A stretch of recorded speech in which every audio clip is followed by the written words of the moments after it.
श्रद्धेय छात्र छात्री आज भूगोल शिक्षण शिक्षा कार्यक्रम को समस्त को स्वागत। आज आम षष्ठ श्रेणी भूगोल पाठ्यपुस्तक मानचित्र अध्ययन उपरे विशेष आलोचना करिबा।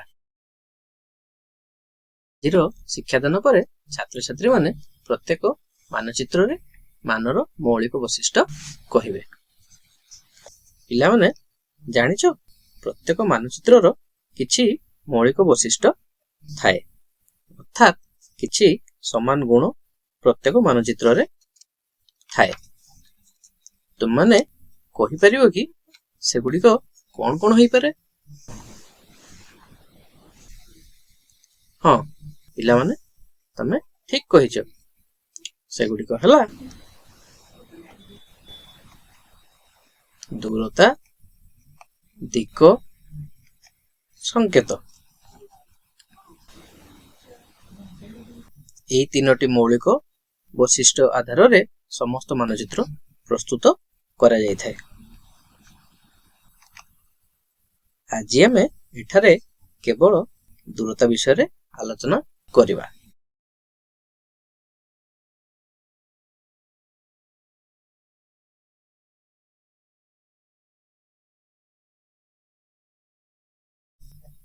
ଆମେ ପୂର୍ବ ଶ୍ରେଣୀରେ ଆଲୋଚନା କରିଛୁ ଯେ विशाल पृथ्वीर क्षुद्र प्रतिरूप भूगोलक स्थानर प्रकृत दूरता, आकृति, अवस्थिति तथा आयतन जानिबा संभव होई न थाए।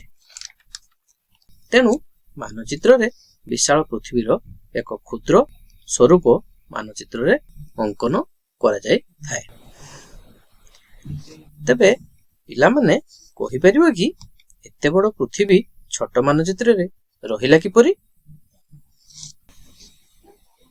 मानर व्यवहार द्वारा। आस आमे ए विषय रे अधिक आलोचना करिबा। पृथ्वी पृष्ठ रे अवस्थित दुईटी स्थान मध्यरे थिबा दूरत्व को मानचित्र उपरे मात्र अल्प केते सेंटीमीटर रे दर्शा जाई थाए।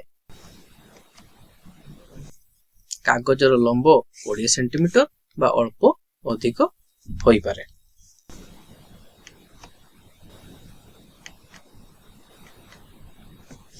मान एवं दूरता मानचित्र उपरे बड़ पृथ्वी को छोट कागज रे दर्शाइबा पई मान व्यवहृत हुए। आस अभ्यास करिबा। पिला माने तमन का पई गोटे प्रश्न। कागज उपरे 6 सेंटीमीटर लंबर गार टाणी एहाकू 6 समान भाग रे विभक्त कर। जदि एही गारर लंब 6 सेंटीमीटर भूमि उपरर 3 किमी दूरता को दर्शाए तेबे प्रति सेंटीमीटर केते दूरता दर्शाइबो हिसाब कर। पिला माने कागज अनुसार कागज को भांग गार टाणी ताकू दर्शा जे केते कोन हेई परिबो।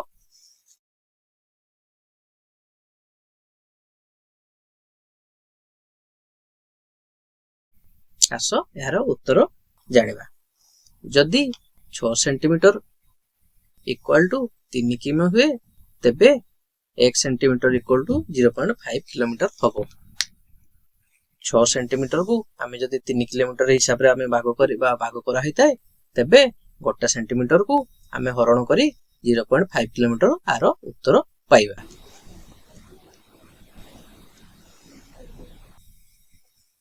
पिला माने तमन का पई आउ गोटे प्रश्न। मानो कहा को कहा जाए?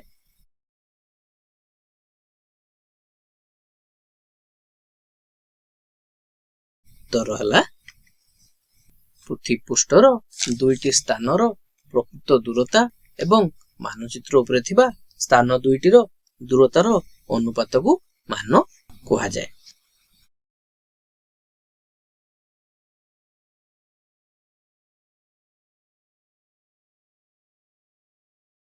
वर्तमान आमे मानचित्रर प्रकार विषय रे जानिबा। वर्तमान आमे मानचित्रर प्रकार विषय रे जानिबा।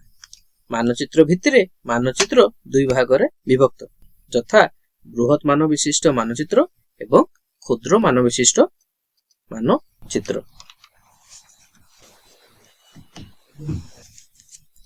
ବୃହତ ମାନ ବିଶିଷ୍ଟ ମାନଚିତ୍ର ଛୋଟ ଅଞ୍ଚଳ ଦର୍ଶାଇଥାଏ। କ୍ଷୁଦ୍ର ମାନ ବିଶିଷ୍ଟ ମାନଚିତ୍ର ବଡ଼ ଅଞ୍ଚଳ ଦର୍ଶାଇଥାଏ। ବର୍ତ୍ତମାନ ପିଲାମାନେ ଆମେ ମାନଚିତ୍ରର ପ୍ରକାର ଗୁଡ଼ିକ ଚିତ୍ରିତ ଆକାରରେ ବୁଝିବା।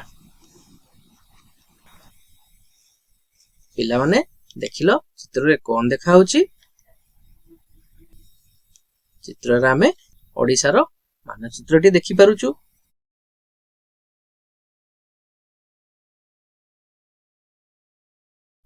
ଏହି ମାନଚିତ୍ରର ନାମ ହେଉଛି ବୃହତ ମାନ ବିଶିଷ୍ଟ ମାନଚିତ୍ର। ବୃହତ ମାନ ବିଶିଷ୍ଟ ମାନଚିତ୍ରରେ ଛୋଟ ଅଞ୍ଚଳ ଯଥା ସହର, ଗ୍ରାମ ଆଦି ଏଥିରେ ବିଭିନ୍ନ ସ୍ଥାନର ସବିଶେଷ ବିବରଣୀ ମିଳିଥାଏ। ବୃହତ ମାନ ବିଶିଷ୍ଟ ମାନଚିତ୍ରରେ ଛୋଟ ଅଞ୍ଚଳ ଯଥା ସହର, ନଗର, ଗ୍ରାମ ଆଦି ଦର୍ଶାଯାଇଥାଏ। ଏଥିରେ ବିଭିନ୍ନ ସ୍ଥାନର ସବିଶେଷ ବିବରଣୀ ମିଳିଥାଏ। ସେହିପରି ପିଲାମାନେ ଏଥିରେ କଣ ଦେଖୁଛ? ଏଠି ଆମେ ଗୋଟେ ମାନଚିତ୍ର ଦେଖିପାରୁଛୁ, ଯାହାର ନାଁ ହେଲା କ୍ଷୁଦ୍ର ମାନ ବିଶିଷ୍ଟ ମାନଚିତ୍ର। କ୍ଷୁଦ୍ର ମାନ ବିଶିଷ୍ଟ ମାନଚିତ୍ରରେ ପୃଥିବୀ ମହାଦେଶ, ମହାସାଗର ତଥା ବିଭିନ୍ନ ଦେଶର ମାନଚିତ୍ରକୁ ପ୍ରକାଶ କରାଯାଇଥାଏ। ଛୋଟ କାଗଜରେ ବଡ଼ ଅଞ୍ଚଳକୁ ଦର୍ଶାଯାଇଥିବାରୁ ଏଥିରୁ ସବିଶେଷ ବିବରଣୀ ମିଳିନଥାଏ।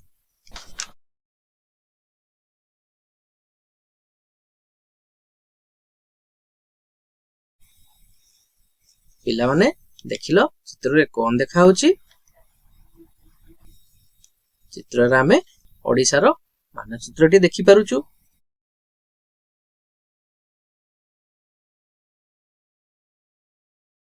ଏହି ମାନଚିତ୍ରର ନାମ ହେଉଛି ବୃହତ ମାନ ବିଶିଷ୍ଟ ମାନଚିତ୍ର। ବୃହତ ମାନ ବିଶିଷ୍ଟ ମାନଚିତ୍ରରେ ଛୋଟ ଅଞ୍ଚଳ ଯଥା ସହର, ଗ୍ରାମ ଆଦି ଏଥିରେ ବିଭିନ୍ନ ସ୍ଥାନର ସବିଶେଷ ବିବରଣୀ ମିଳିଥାଏ। ବୃହତ ମାନ ବିଶିଷ୍ଟ ମାନଚିତ୍ରରେ ଛୋଟ ଅଞ୍ଚଳ ଯଥା ସହର, ନଗର, ଗ୍ରାମ ଆଦି ଦର୍ଶାଯାଇଥାଏ। ଏଥିରେ ବିଭିନ୍ନ ସ୍ଥାନର ସବିଶେଷ ବିବରଣୀ ମିଳିଥାଏ। ସେହିପରି ପିଲାମାନେ ଏଥିରେ କଣ ଦେଖୁଛ? ଏଠି ଆମେ ଗୋଟେ ମାନଚିତ୍ର ଦେଖିପାରୁଛୁ, ଯାହାର ନାଁ ହେଲା କ୍ଷୁଦ୍ର ମାନ ବିଶିଷ୍ଟ ମାନଚିତ୍ର। କ୍ଷୁଦ୍ର ମାନ ବିଶିଷ୍ଟ ମାନଚିତ୍ରରେ ପୃଥିବୀ ମହାଦେଶ, ମହାସାଗର ତଥା ବିଭିନ୍ନ ଦେଶର ମାନଚିତ୍ରକୁ ପ୍ରକାଶ କରାଯାଇଥାଏ। ଛୋଟ କାଗଜରେ ବଡ଼ ଅଞ୍ଚଳକୁ ଦର୍ଶାଯାଇଥିବାରୁ ଏଥିରୁ ସବିଶେଷ ବିବରଣୀ ମିଳିନଥାଏ।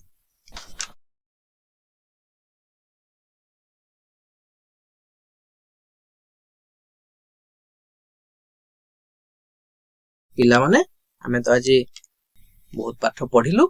ସେଥି ଭିତରେ ଆମେ କଣ କଣ ଆଲୋଚନା କଲୁ? ଆମେ ଦୂରତା ବିଷୟରେ ଆଲୋଚନା କଲୁ, ମାନ ବିଷୟରେ ଆଲୋଚନା କଲୁ, ବୃହତ ମାନ ବିଶିଷ୍ଟ ମାନଚିତ୍ର ବିଷୟରେ ଆଲୋଚନା କଲୁ, କ୍ଷୁଦ୍ର ମାନ ବିଶିଷ୍ଟ ମାନଚିତ୍ର ଆଲୋଚନା କଲୁ। ତେବେ ପିଲାମାନେ ତମମାନଙ୍କ ପାଇଁ ଏବେ ଗୋଟେ ଗୃହ କାର୍ଯ୍ୟ ଅଛି, ଯୋଉଟା ତମମାନେ ଖାତାରେ ଲେଖିପାର। ମାନ କହିଲେ କଣ ବୁଝ ଲେଖ।